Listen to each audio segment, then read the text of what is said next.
العلي العظيم. أعوذ بالله من الشيطان الرجيم. بسم الله الرحمن الرحيم.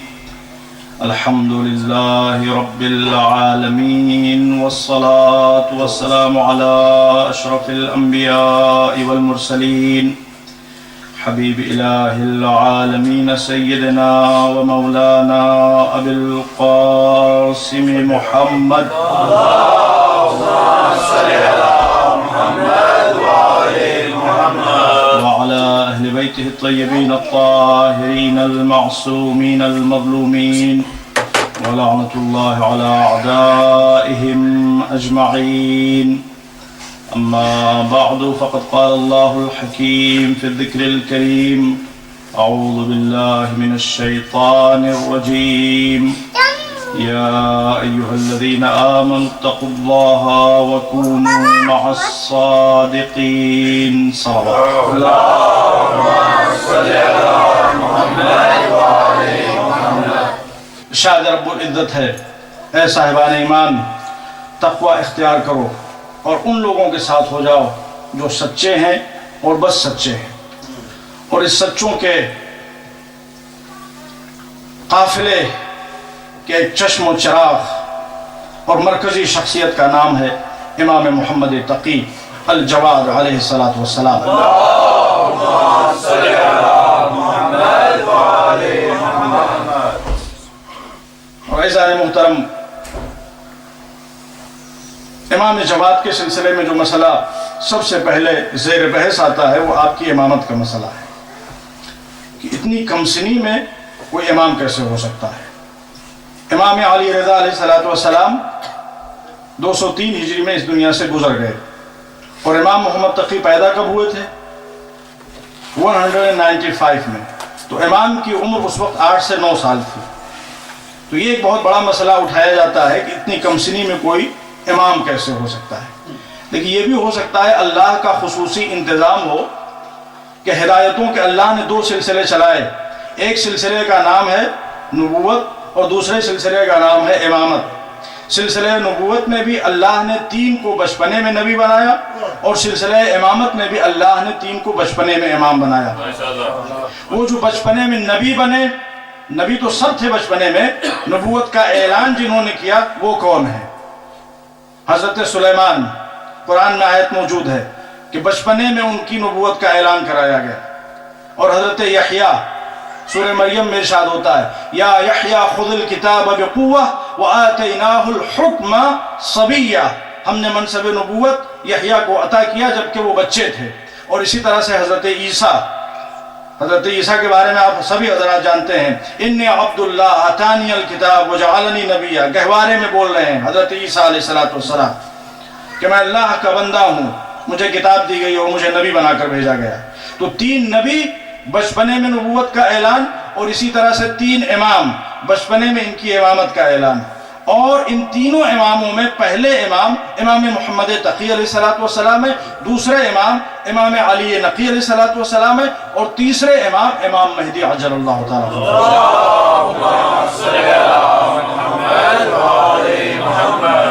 لیکن جو پہلا ہوتا ہے کسی سلسلے کا، اس کے سامنے بڑی ٹف منزلیں ہوتی ہیں. تو امام محمد تقی علیہ السلام چونکہ پہلے تھے اس سلسلے امامت کے کہ جہاں پر بچپنے میں منصب نبوت سے منصب امامت سے نوازا جا رہا تھا، تو سوالات ہوئے اور خوب سوالات ہوئے. مگر کیا شان ہے ہمارے 9ویں امام کی، 9ویں تاجدار ولایت کی، کہ شکوک و شبہات کے بادلوں کو اس طرح سے ہمیشہ کے لیے چھانٹا کہ اس کے بعد سے پھر تاریخ میں کبھی یہ سوال نظر نہیں آیا کہ کوئی بچہ کیسے امام ہو سکتا ہے. اب واقعات تاریخ میں بہت ہیں. ہسٹری بتاتی ہے کہ امام علیہ السلام کا بچپنا ہے، کچھ ہی عرصہ گزرا ہے آپ کے والد ماجد کو اس دنیا سے گئے ہوئے. مامون جو اس زمانے کا کنگ تھا، وہ ایک راستے سے گزرتا ہے اپنے لاؤ لشکر کے ساتھ، اور سڑک پر بچے کھیل رہے ہیں. مامون کی سواری کو آتا ہوا دیکھتے ہیں بچے